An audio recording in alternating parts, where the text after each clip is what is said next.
Всем привет! Недавно решил продать свой старый ноутбук. Покупатель нашелся, но, к сожалению, его сбила машина, и он сможет забрать его только через неделю, когда выйдет из больницы. В качестве бонуса я решил оживить аккумулятор ноутбука, который достался мне дохлым еще от предыдущего хозяина. Легенда гласит, если подать напряжение на каждую банку разрядом от автомобильного аккумулятора, то в них появится ток, и контроллер снова увидит и начнет заряжать. Однако про тип аккумулятора ничего не говорилось. Чтобы не отбивать у себя желания от благих намерений, я решил не вдаваться в подробности и тут же приступил.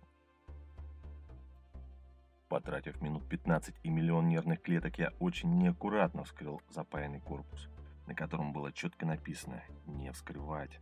Ведь проткнув такой элемент, можно вызвать внутреннее замыкание и адское возгорание, или просто повредить контроллер зарядки.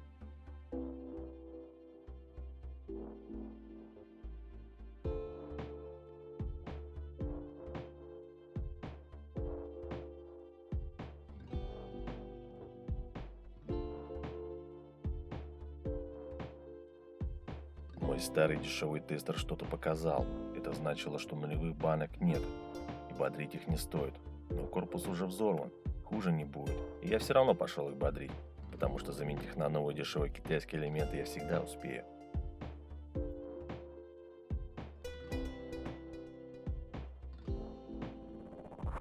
Идти на улицу, где погода тыкать батарейку в аккумулятор своей тачки я посчитал нелепым.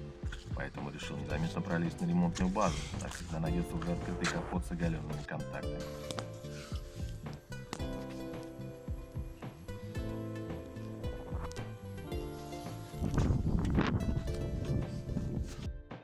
Сколько удовольствия получил бы монархист от этой процедуры, вы только послушайте.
Незаметно уходим и начинаем сборку и проверку.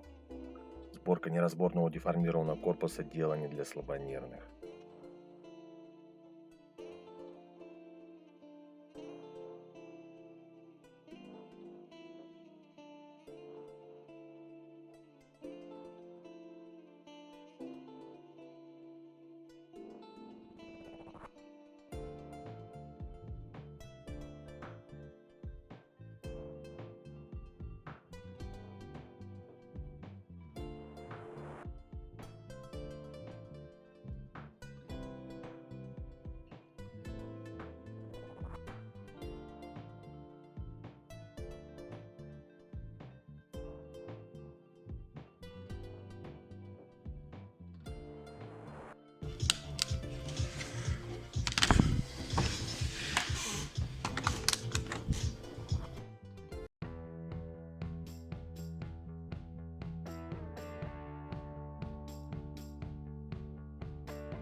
Включаем, проверяем. Понимаем, что ничего не изменилось. Снова разбираем и проверяем схему на обрыв.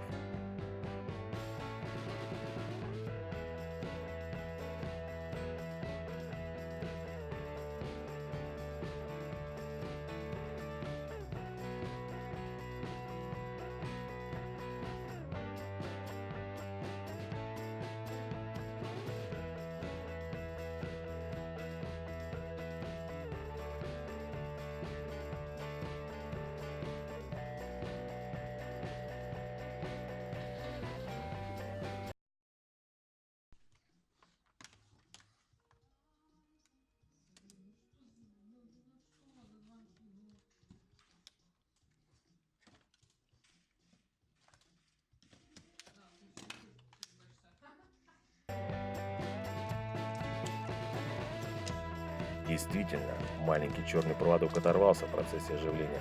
Попробуем его припаять сантиметровым жалом паяльника, не предназначенного для столь деликатных работ. Но нет больше сил ждать.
Спустя минут 10 провод наконец прилип к плате. Был ли там контакт и нужен ли вообще этот провод? Я не стал уточнять. Но, осмотрев батарею внимательно, я нашел обрыв самой цепи. Это фиаско.